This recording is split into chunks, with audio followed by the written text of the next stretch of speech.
things. I haven't been the passive recipient.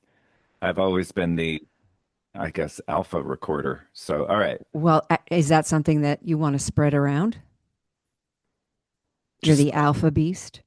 sure, sure. I mean, maybe if I could just keep saying it. Okay, so for people who don't know, Oh, we are the Uncertain Age podcast duo. yeah. And I'm it, Anna Nicholas. Oh, wait, sorry. I'll figure that out. I'm Dale Basie, and you are. Anna Nicholas, that's right, Dale, alpha male. And I think because we are putting this up on YouTube, we are supposed to say, welcome to the show. Right. Welcome to the Well, look show. at the show that is happening. It just seems, God, doesn't it seem really Dun, dun. intimate? I don't know. Like, That's what they all say, even if they're just sitting here like we are. right. Welcome to the show. But it's like Yeah. a talking Welcome. heads thing. Yeah. Actually, yeah. So what do you have going on later? Time. I'm gonna see my wife is mi esposa es, sorry, I'm also learning Spanish, is a music director at a school that shall be unnamed. And it's her end of year concert tonight. Mm. So I get to be So there without having any skin in the game, so to speak, meaning like why would you go to a school recital if you didn't have a child And there? just to be sure, yeah, that wasn't completely clear. The kids are performing. Your wife is not performing. Yes, that would be odd. She's not performing in front of her school, but her little chickpeas are performing. And based on past concerts, have you had to wear earplugs? No, I have not. Um, Yes. no, it's a good show, but it is interesting because usually a lot of what kind of fills in the gaps musically is just your deep connection to like, oh, there's my child, or there's my child and his friend. I have zero awareness or interest in the children, which is Oh, probably a good thing. yes, I'm I'd not say that the other parents would at all. probably not want to see you have any interest Exactly. in their Right. children beyond just saying, "Oh, your son is very talented on the." Is that Right. a Well, trombone? That I must be enjoyable to listen to. the violin was faced up, so with more access to the strings. That's great. No, Well, it's very good, but it always for some reason happens on one of the hottest days of the year, and it's in a church that was, before ventilation was a thing. It was well, you sound uncertain about the temperature. uncertain. So again, we are the Uncertain Age podcast duo, and let's just get to it. Today, we are going to talk about The Last Showgirl. It's a movie that came out in 2024, and it stars, you'd think just from the title that maybe Angie Dickinson would have been in this if it was made in the 1960s. Oh, in the 1960s. Okay, Yeah, I mean, it would I really, she would have been perfect. But this is 2024, and it stars Pamela Anderson of Baywatch fame. I can see, and barbed wire. oh, yeah, Right. barbed wire, but I just see that Baywatch running in that one piece bathing suit, Mm-hmm. you know? Catching that slow motion. Yeah. She plays an aging showgirl, the title. And the character is Shelley Gardner, who is faced with the new knowledge that her review that she's been in for 30 years is now closing. Her boss, producer, former World Wrestling Entertainment Dave Bautista, who still looks pretty good, he's her boss, the producer of the show, and he's the one who delivers the news. And it's clear that La Razzle Dazzle, the name of the show, has No, I been love the lay. I love the lay. There's Le, a lot of heavy lifting in that name. Lay. La Razzle Dazzle. Yeah. Well, it's Le. It's not Lay. It's Le. Lay would be multiple. There's only one Razzle Only Dazzle. So, one? yeah. Oh, okay. Yeah. Thanks So for humiliating me on the first YouTube. well, as opposed to just auditorily. Is that a word? Yes. Audiotorally. That is not a word. So I'm embarrassing myself as that. But yeah, she is finding it very difficult, this news. It has been in her entire life. Right. And Her identity is wrapped up oh into my you. goodness, at that and that pink hat she wears, but that's part of the problem. The costumes are in tatters, the sets in tatters, the buildings in tatters. Tawdry. It's a very tawdry look at a Las Vegas that doesn't exist anymore. Yeah, yeah, it's like way not on this strip. Mhm. Um, and so anyway, she's got just kind of got to confront a lot of stuff. She has a daughter who she's grown estranged from. This daughter is played by Billie Lourd. Who We'll is? get to her. Oh, yeah. And she goes on auditions and she's told that they're not looking for what she's selling. Well, nobody is looking for what she's selling anymore. Yeah. Um, there are a few developments that I don't want to spoil, but she has a very close friend in Annette, played by Jamie Lee Curtis, who's a former ex-Razzle Dazzler, ex-Razzle Right. Razzle Dazzler, Currently a who's cocktail waitress at a casino. at a Yeah. casino. Yeah, but she seems to be doing okay, though she Mm, drinks a little. mm. Um, and that's the basic plot. And I don't want to, don't want to talk too much about the things that happen towards the denouement, but it does end well. So I don't want people to think, "Oh, I don't want to watch this because it's just going to be totally Yeah, depressing." I mean, It's it not. is right. It is, I'd say, a somber movie, and even the ending is somber. But yeah, I guess there were parts of it where I was wondering how tragic a portrait this might be. Yeah. Yeah. Um, So is there anything more in the synopsis, things that happen that the viewer needs to know? no, Whether, I mean, I feel like this is directed by Gia Coppola. right? Um, and it for some reason it has that look about it. It has that sort of just very warm, like 16 millimeter. It reminds me, it's not unlike Sophia's early work, but Yeah. uh Okay. So let's get yeah, the review. I mean, sure. oh, well, the movie hangs on Pamela Anderson's portrayal of Shelley, this aging showgirl or last showgirl. She was heralded many reviewers. Revelation, incredibly bold performance, brave, etc. Now, for me, I didn't think it was much of a stretch. I I thought didn't either. I she didn't was either. the character.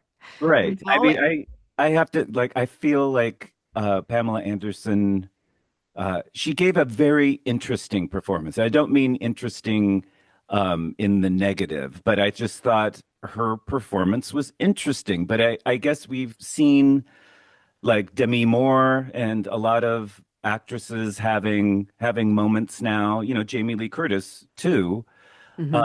which I thought were more revelatory.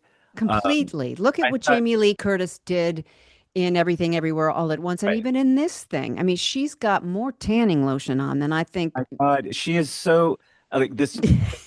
The word brave is often trotted out like any actress with like a hint of crow's feet. Oh my God, you're not wearing makeup. How brave. But I Yeah. have to say, I've seen a number of Jamie Lee Curtis movies lately, and she is just so unafraid to look absolutely terrible. Yeah. And she just seems to revel in it. There's like a moment, not only with her bronzer and her like whitener and all that, but there's a moment where, she's changing out of her cocktail outfit and doing one of her old dances for Shelley. And it's just, she's just hanging out there in her support hose. And Total, I thought really. I was of I mean, I guess to Pamela Anderson's credit, she was able to share the screen with Jamie Lee Curtis, right? I know that sounds like a real low bar, but I just mean like Jamie Lee Curtis, she has a hunger for scenery. She likes to chew it up. Yeah.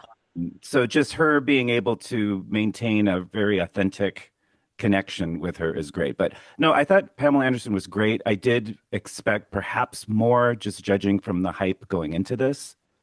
Yeah, it did get a lot of hype. They're both Jamie Lee and Pamela Anderson were nominated and won for a few different festival showings, but the big awards eluded them. Pamela Anderson was nominated for a Golden Globe and a SAG award, both in the Best Actress category, and Jamie Lee was Hate nominated for that. Best. They What? shouldn't have a SAG award for older actresses. I think that's That's so Dale Basie. And Jamie Lee was nominated for Best Supporting Actress in The Supporting Hose for SAG Award and the BAFTA. That's like the British yeah, Oscars. British. Yeah. Um, But yeah, but Jamie Lee was more of a stretch role, and that was more of a stretch role for Jamie Lee than Shelley was for Pamela Anderson, Right. in my opinion. And You know, everyone says, I don't know if we've dug into trivia, but this not wasn't a yet. movie that was written for Pamela in mind, was it? It wasn't one of those No, types of projects. Okay. no. But Gia Coppola wanted Pamela Anderson for that role. And we might as well get into the trivia. She sent it to Pamela Anderson's agent, and allegedly, Pamela Anderson had it in her possession, or it was sent to her probably digitally, for 1 hour before she turned it down. Oh, before she turned it down. Yeah, Okay. and then Gia Coppola had to find another way to get it to her, and somehow she got to Brandon, Pamela Anderson's son, who read it and said, "Mom, you've got to do this." And that's when Pamela Anderson finally read it. So it just shows you, Oh my goodness, you have to, wow. it's Yeah. really hard. I mean, I'm dealing with I that, know you know, but yeah, yeah, you just getting your script to into the the hand. person, and Like, whether they're going to read it or not. But I'm I sure they're think going to read it. Like I can imagine getting a script and you could just be just off that day or have the context of where you're reading it like right, in a coffee shop and just sort of miss things. There's just right. many variables. But even though it's Gia Coppola, it's Francis Ford Coppola's granddaughter. You go Coppola. Oh, I might open it No, just that's the on that name. Right, alone, right? right. Um, she's not only the granddaughter of Francis Ford Coppola, she is the cousin she was the niece of Sofia Coppola. So she got to work on a lot of Sophia's movies. And she's the cousin of Jason Schwartzman, who plays the Oh casting my, director in this movie. That's convenient. that was Jason Schwartz. Oh my God, because he's so shrouded in shadow. I know, I know. That is great. I thought And his voice seemed familiar, but yeah, I didn't even really get a good handle on yeah. his face. Awesome. And lest you say, oh, nepotism, Oop. because it's there. She has paid her dues. This, I think, was her third feature. She's done some nonfiction. She was a photographer. She shot this on 16 millimeter. She was not the shooter. Forgive me, the cinematographer, Autumn something. Sorry, Autumn. Yeah. She shot her first feature, and they shot on 16 millimeter here. So Yeah. that is, you commented on that. It's grainy, it's gritty. The story's grainy and gritty. It looked a little Virgin Suicides. It just had that. I mean, that's part of the craw, which is one of our criteria. For me, anyway, I Yeah. felt like just that effect of having the blurs around the edges constantly seemed like an affectation that I didn't think was super necessary, at least not throughout. Like I Hmm. could see having that sort of like gauzy haze during like when she's on stage or those heightened moments, right? When you want to add that glamour, but then it seems like for the rest of it, you could kind of remove that just to have the starkness of like, yep, this is age, this is where I'm at right now because I did to pick this path, right? Yeah. A couple of critics have, and you had mentioned The Substance, a couple critics compared this film to The Substance in terms of the themes, the aging actor, the aging performer, what is left when especially a woman who's been in the public eye is no longer desirable. What is that? Especially someone like Pamela Anderson, who like sex tape notwithstanding, just Baywatch is how everybody kind of sees her, and then she disappeared. So coming back, still within that context that the audience would have for you, um, Hmm. is jarring. I do have to say that I think it's maybe either a sad statement on society or what have you, but just the fact that like oh, this, aging sugar, blah, blah, blah. She's 57. Yeah, I mean, she's not dead, yeah, she's and not, she looks great.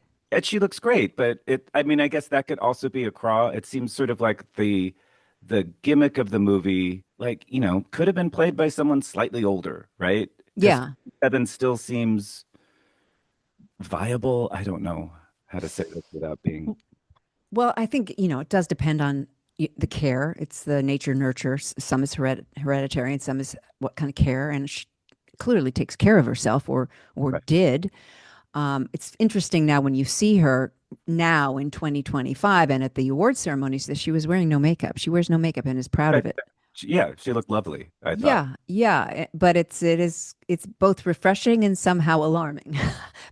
Right, Because you just think, "Oh my God, she's a babe or was a babe," and these kinds of women generally uh, hold on and try and use makeup to right. maintain. And so it's kind of refreshing. I think I would like to have dinner with Pamela Anderson, you know. Hey, I'll set it up. We mentioned Billie Lourd, who plays Shelley's daughter. She is interesting, also Hollywood royalty. Oh, yeah, the daughter of Carrie Fisher, and Yep. yeah, And Brian Lord, the agent. And she's also Meryl Streep's goddaughter. Not sure how that that I didn't know. came about. The screenplay was adapted by Kate Gersten from her own play after she attended many reviews of, or many shows of the Jubilee Review, Okay. which was on its last legs in and closed in 2016. And I'm not sure where the play was produced, and I'm not sure how Gia Coppola happened to get the script, but she got her hands on the script. The movie was made in 2022. I think it was like a COVID something, but anyway, it's under $2 million, and And it did 7 million at the box office. it was shot in 18 days, apparently. 18 days, yeah, in Las Vegas, which is impressive for That would make sure. sense. Or because if not that, then it would be either Reno, Reno, green yeah, screen. biggest Right. little city I ever saw. Sure.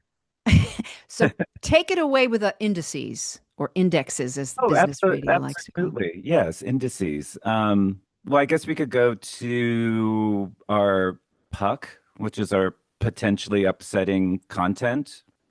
I have to say, you would expect there to be more nudity. Like this isn't like a Nora level nudity or anything, but there's a little nudity, little sexual content.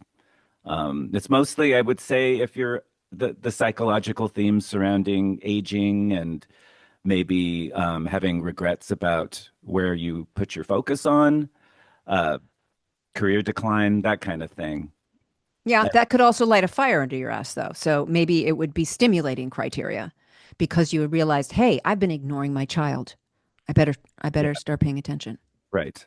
But yeah, there isn't anything that I would consider like, there's graphic violence or Yeah. um, not a lot of smoking. I mean, for some reason, seeing these women And drinking.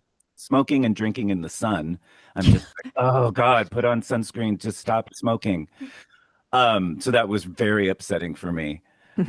But no, I think it's pretty mild. And I also think just in case, like we were saying up front, like kind of going into this movie, maybe you're expecting it to be a little more disturbing or savage or whatever. And it's not. It has substance without being the substance, without getting something that was like, it's not like The Wrestler or something like that. Yeah. Yeah. Yeah. And Um, then the casting accuracy, it seemed spot on to me.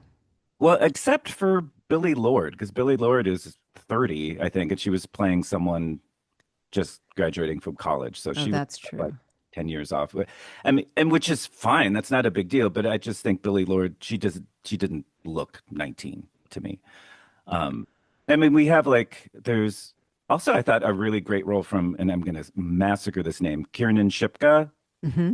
Sounds right. Yeah. Who's in her mid 20s playing a 19-year-old. That's not a big deal. But I thought she did a great job, actually, as being like this young dancer who so wants Shelley to be a mother figure, and Shelley is so resistant to Hmm. be that.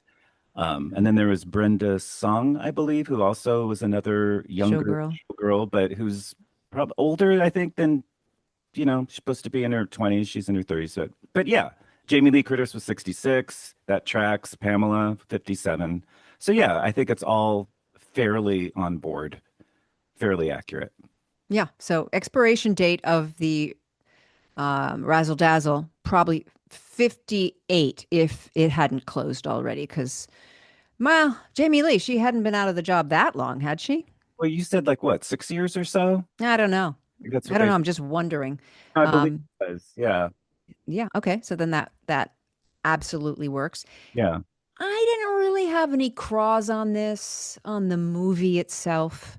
I just, I, um, like I said, I felt like some of the aesthetic cinematography decisions, um, I don't know. It felt like a lot of just shots of, sun flares and her, in the sun and just staring out. I felt there was a little like a few scenes like that made me kind of think that it was almost like, oh, let's put some aesthetic beauty in here because we don't have quite the substantive story that we were wanting, or I don't know. Some of that got in the way. I didn't think it needed to be Uh-huh. so film school looking. Um, I would have liked to have seen maybe a little more from a little more emotional resonance from Shelley's character. She wasn't super, like she was an interesting character, as I said. She wasn't super like lovable or relatable necessarily. Um, She wasn't a very smart person, Shelley. She right. wasn't contemplative.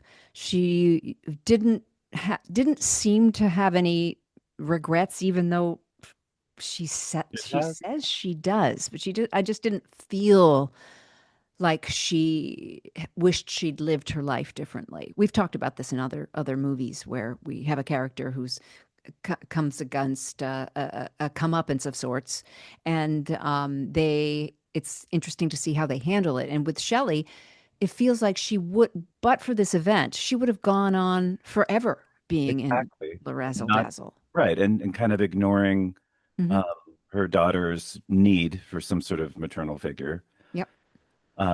So yeah, I kind of felt like it was a little shallower, or it was like pretending to be deeper than I think it actually was. And the only reason why it's a craw is I think you had a lot of elements in place that just could have been tightened up or deepened. Yeah.